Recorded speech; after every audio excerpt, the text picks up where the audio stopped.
Good morning. I'm Pepper O'Connor. This news on the Saturday morning. CBC or Radio 2. Constable George Tunos is with Peel Regional Police. He says it happened after police were called to a townhouse complex in Mississauga, Ontario. Our officers responded and they interacted with the male party at one of the townhouse complexes. Shots were fired, and as a result of the interaction, the civilian is now deceased on scene, and two officers were both injured, serious injuries, one with a gunshot wound and one with a stab wound. Another civilian is in hospital after being wounded in the confrontation. The province's Special Investigation Unit is now involved. 7 children in Brooklyn, New York, died in a house fire early this morning. 2 adults are in critical condition in hospital. Police say the ages of the children range from 5 to 15 years old. They're believed to be from the same family. It took more than 100 firefighters to bring the blaze under control, and at this point the cause is not known. A man wielding a machete has attacked workers at New Orleans International Airport. The suspect walked up to an agent checking boarding passes and sprayed him with wasp killer. He then sprayed another agent before pulling out the machete. The suspect swung it at a third agent, hitting her in the arm. A nearby security officer then opened fire. Here's Sheriff Newell Norman. The law enforcement officer proceeded down the exit line to come around, coming in very close contact to the individual with the machete, and that officer fired 3 times, hitting the perpetrator once in the left chest, the left facial area, and the left thigh. The suspect was taken to hospital for surgery. His condition isn't known at this point. He's been identified as 62-year-old Richard White.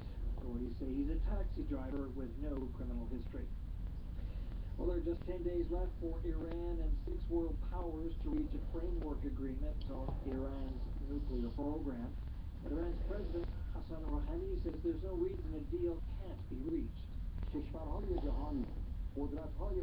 World countries and big powers have realized that threats and sanctions are effective, and the correct approach is to show understanding, agreement and respect towards the Iranian nation. We have stabilized the nuclear rights of this nation. We have broken apart the organization of sanctions, and this nation will be successful in achieving its lofty goals. U.S. Secretary of State John Kerry has been meeting with his Iranian counterpart all week in Switzerland. Kerry will brief the European representatives on the status of negotiations later today. Soldiers from Chad's army have discovered a mass grave with around 100 bodies. It's on the edge of a town in northeastern Nigeria. The town was liberated from the control of Boko Haram as part of an ongoing military operation involving troops from neighboring countries. Anna Cunningham reports from Lagos. A Chadian army spokesman said the bodies, some headless, were found by soldiers under a bridge just outside the town. The police said several victims have been shot and others beheaded, possibly 2 months ago. People were in town when Boko Haram attacked them, says the down-attack resident. They fired at us and we ran away to the bushes, but they continued to fire and chase some people to kill them. Troops from Chad and Niger have been fighting on the ground in Nigeria as part of an ongoing operation to push Boko Haram out of areas the group controls.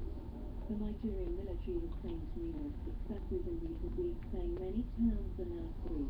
Anna Cunningham, CBC News, Lagos, Nigeria. And lastly, the Halifax area is under a rainfall warning for today. Environment Canada says snow will turn into rain later this evening as the temperature rises. The city could see anywhere from 20 to 40 millimeters of rain. And that's creating a chance of flooding as snow starts to melt. Crews spent much of yesterday clearing catch basins in anticipation of today's forecast. That's the CBC News for this hour. I'm Kevin Plot.